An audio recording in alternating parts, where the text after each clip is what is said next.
destruction. Hatred. Terror. Roam free throughout your world. With the recent launch of Diablo II Resurrected, I have been on a bit of a cinematics binge, studying the nuances and subtle, or should I say not so subtle, changes that only a healthy dose of hindsight can make. Well, let's just say 20 years and great graphics can make a hell of a difference. However, most surprising to me is that Diablo II Resurrected cinematic changes are sometimes deeper than dual-wielding skeletons and disappearing dwarves.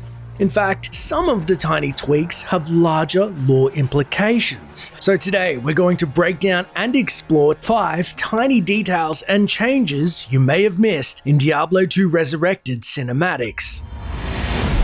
They must be stopped at all costs.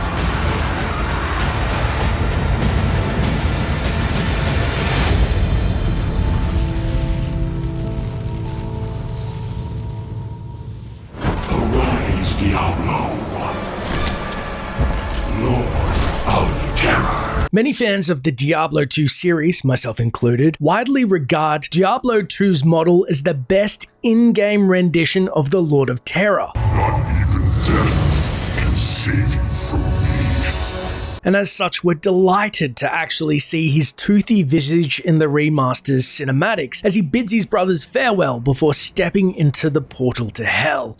Albeit, a tiny detail omitted from the remaster was, unfortunately, the ground shake as he leaves during Act 4 cinematic, giving him a much more monstrous presence. However, in the original trailer, Diablo's face was largely draped in shadow. In fact, the only time we got a brief glimpse of the diabolical demon's mug was post-mortem when Marius recalls how he died in Act 5.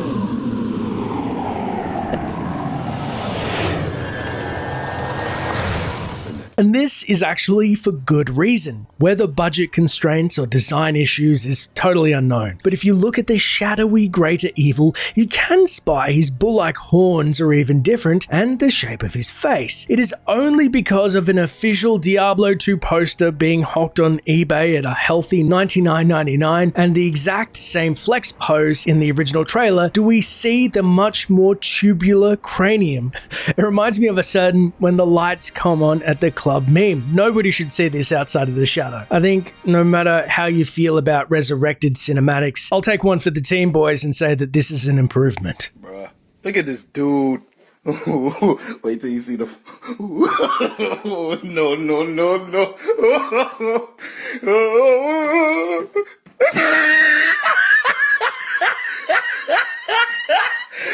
Look at the top of his head. Look at his lips.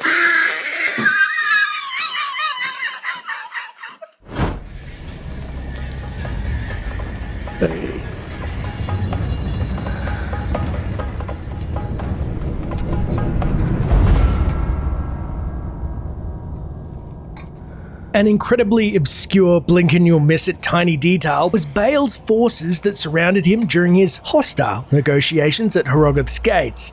Thanks to Doomscream on Twitter picking this up, we can see that the minions surrounding Bale were originally the bullish brutes known as Bloodlords and the Taskmaster Overlords. However, in Resurrected, they have changed. As for the logic Vicarious Visions had for this changeout, I can only guess at. But the two main creature types seen in Resurrected's recreation are the Death Maulers and Reanimated Horde, which share a singular commonality that, in lore, they are both more the quote-unquote horns of battle in Bale's stratagem. Death Maulers spawn in the Bloody Foothills and are synonymous with Act 5 ground troops, and the Reanimated Horde, according to their lore, suggests that they're a bulk body of Bale's forces. As stated, whenever Bale needs vast number of troops to lay siege to any stronghold determined to resist him, he musters the Reanimated Horde. These undead minions are the twisted souls of dead soldiers whose hearts turned black while still in life and now have been given a new existence in the service of Bale. Chosen from only the strongest and most fearsome of warriors, the members of the Reanimated Horde can be distinguished from normal skeletons by their greater size and vicious charging attack. When you encounter a member of this dark army, kill it.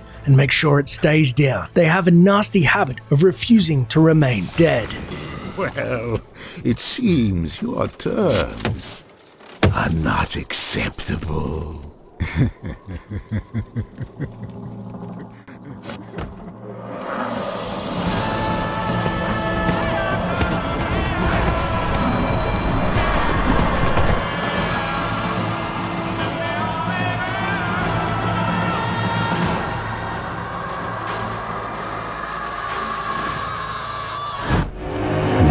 Through the first gate, I know that the better part of my soul will remain behind.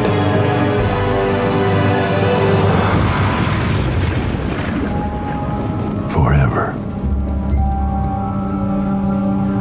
A mystery started in Diablo 1 was that of the Lord of Terror's Soul Stone and its location. In the original ending, we see that the warrior, in a vain attempt to contain the Lord of Terror, shoved the Greater Evil Soul Stone into his own forehead.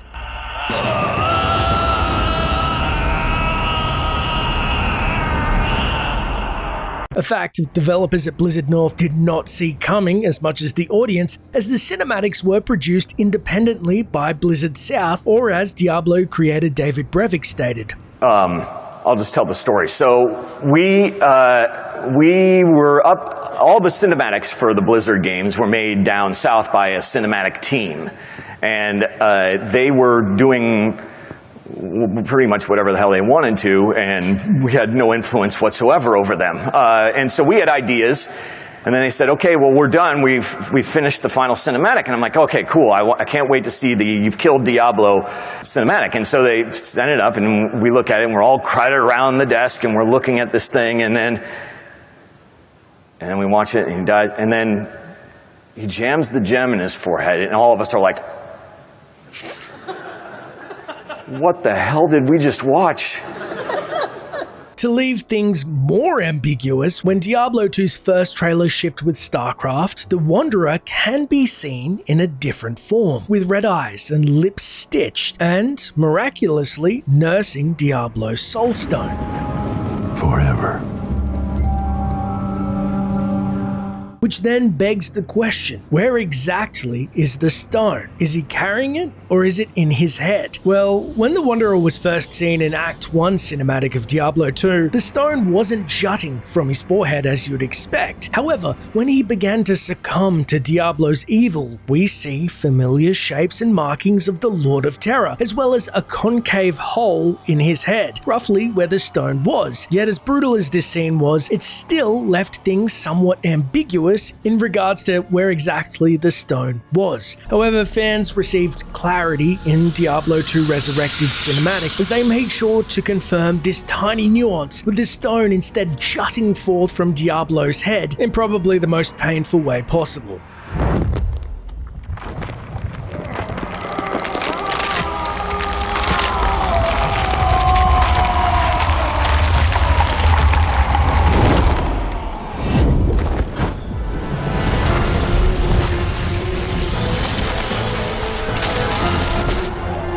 The skies shall rain fire, and the seas will become as blood. A question I see come up about Mephisto is why his face looks so different in Resurrected when first seen under the temple in Kurast. Well, there is a lore explanation, but I do understand it is a bit weird to see a skeleton talk without lips. You see, when Marius happens upon the Dark Meeting in Act 3, Mephisto had just been freed by his brothers and then transferred into the host body of the K-Hagen Sankakur. And as seen with the primevals inhabiting human hosts, it takes time for the body to degrade and morph into their final demonic form, such as the warrior staving off the corruption of Diablo during the events of the cinematics, or Baal still walking around in Tal Rasha's form until he was reunited with his stone, and then he seemingly chose to wear Tal Rasha's face over his own like it was stretched over his knee. It was really... oh geez, that's brutal. However, Mephisto was the primeval who orchestrated this whole Soulstone gambit in Diablo II. In fact, he had been corrupting the Council of the Zakarum and Kurast for centuries, and so by the time he took over Sankakur's body, he had A, a willing host, and B, stirred up so much hate in his durance that it already looked like a pit of hell. So he easily could morph into his true form straight away, although still leveraging Sankakur's twisted visage, but without the need for his fleshy countenance. The righteous shall fall before the wicked, and all creation shall tremble before the burning standards of hell.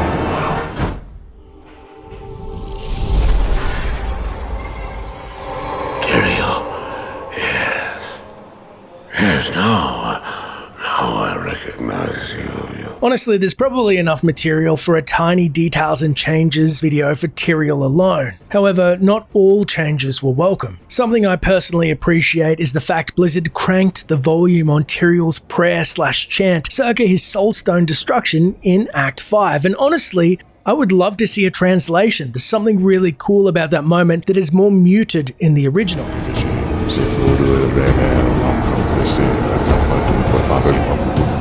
The bad, unfortunately, at least in my opinion, was his lacking wings. The folks at Vicarious Visions had previously stated that they used the in-game graphics for Tyrion's wings, yet in the cinematic they greatly reduced his once majestic wings that stretched out as if becoming like an ocean of holy power as he drew in the light to do the unthinkable and destroy the World Stone. Now, as angels are said to be physically their armor and the light of their wings, that's basically what comprises their being. Perhaps it was a lore factor that made them decide to pull back entirely on the old aesthetic, but I for one am going to miss the original.